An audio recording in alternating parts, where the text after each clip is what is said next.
રાષ્ટ્રીય પ્રમુખ BC ભારતીયજી અને રાષ્ટ્રીય મહામંત્રી તેમજ સાંસદ પ્રવીણભાઈ ખંડેલવાલ છે. ગુજરાત યુનિટના પ્રમુખ પરેશભાઈ પરીખના નેતૃત્વ હેઠળ પ્રથમ વખત ફક્ત વેપારીઓ માટે ભવ્ય ક્રિકેટ ટુર્નામેન્ટનું આયોજન કરવામાં આવી રહ્યું છે. ગયા વર્ષે વડોદરામાં the chemist and druggist association દ્વારા સફળતાપૂર્વક આયોજિત કેમિસ્ટ પ્રીમિયર લીગમાંથી પ્રેરણા લઈને આ વખતે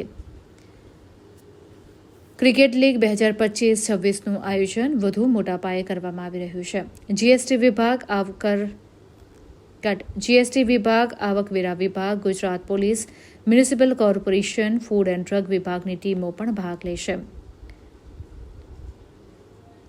cat India, all India chemist and druggist એસોસિએશનની ટીમો અને વિવિધ વિભાગોના અધિકારીઓને રમવા માટે ખાસ આમંત્રણ આપવામાં આવ્યું છે. રાજકીય મહાનુભાવો, ધાર્મિક નેતાઓ અને અન્ય સામાજિક સંગઠનોના પ્રતિનિધિઓને ખાસ આમંત્રિત કરવામાં આવશે.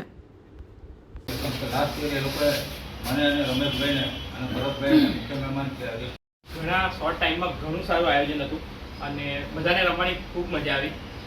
આઈ થિંક કદાચ 3 થી 4 દિવસની ટુર્નામેન્ટ હતી અને એને આયોજન આ ટુર્નામેન્ટ અમે લોકો 8 નવેમ્બરથી 16 નવેમ્બર આખા બરોડાના બધા વડોદરા વેપાર વિકાસ એસોસિએશન કેટ ઇન્ડિયાના વડપણ હેઠળ વર્ષોથી વડોદરાના વેપારીઓના હિત માટે કાર્યરત છે.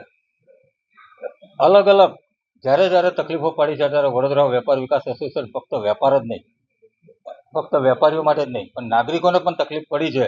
ગયા વર્ષે પૂર આવ્યું ત્યારે પણ અમે લોકોની જોડે ખડે પગે ઊભા રહેલા. કોરોના વખતે હું અમેરિકા હતો. રમેશભાઈ જેવા અમારા એસોસિએશને કેટલી બધી હજારો રૂપિયાની કીટ લોકોને વેચેલી હતી.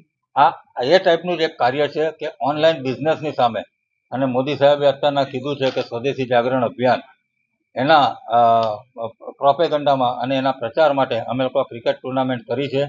આ ક્રિકેટ ટુર્નામેન્ટમાં એક વેપારી બીજા વેપારીને ઓળખતો થાય. આજે રાવપુરાનો વેપારી મંગળ બજારનો વેપારી ક્યારે ઓળખશે? જો આ ગ્રાઉન્ડ ઉપર ભેગો થશે તો. અલકાપુરીનો વેપારી સિટીના માંડવીના વેપારીને ક્યારે મળશે? જ્યારે આ ક્રિકેટ ટુર્નામેન્ટમાં ટીમ લેશે ત્યારે. એટલે આ એક ગ્રાઉન્ડ ઉપર અમે લોકો એકતા બતાવવા માટે, વેપારીઓની એકતા હશે તો અમે સરકાર પાસે અમારી કોઈ પણ ડિમાન્ડ પણ રજૂ કરી શકીશું, અથવા તો આ ટાઈપના કોઈ પણ પ્રશ્ન, સ્વદેશી જાગરણ અભિયાન હશે કે ઓનલાઈન બિઝનેસ સામે લડત હશે, અમે બધા ભેગા થઈશું તો અમે આ લડત આગળ કરી શકીશું. ભૂતકાળમાં જ્યારે ઓક્ટ્રોય હતી ને વેટ હતું ત્યારે અમે 5,000, 10,000 વેપારીઓ ભેગા થઈને સરકાર સામે આની લડત આપેલી છે.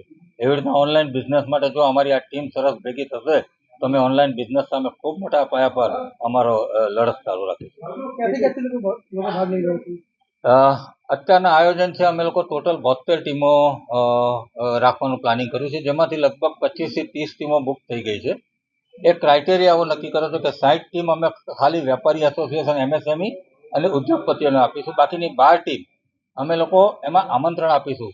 અત્યારના જે રીતના તમને કીધું એ રીતના કે મેન્ટલી ચેલેન્જ છોકરાઓ, physically challenge persons, woman wing અને સાથે સાથે GST department, income tax department, police, Gujarat police વિભાગ, મહાનગર સેવા સદન, અલગ અલગ બધા અલગ અલગ જગ્યાએથી અમે લોકો અહીંયા આમંત્રણ આપવાના છે. ખાસ અમારા જે બરોડા કેમિસ્ટ અને ડ્રગિસ્ટ એસોસિએશન, જેમનું રાષ્ટ્રીય સંગઠન જે મુંબઈ ખાતે છે, એ ટીમ પણ આવવાની છે. એટલે કેમિસ્ટ અને ડ્રગિસ્ટ એસોસિએશનના પણ ઘણા બધા મિત્રો આ ટુર્નામેન્ટમાં ભાગ લેવાના છે.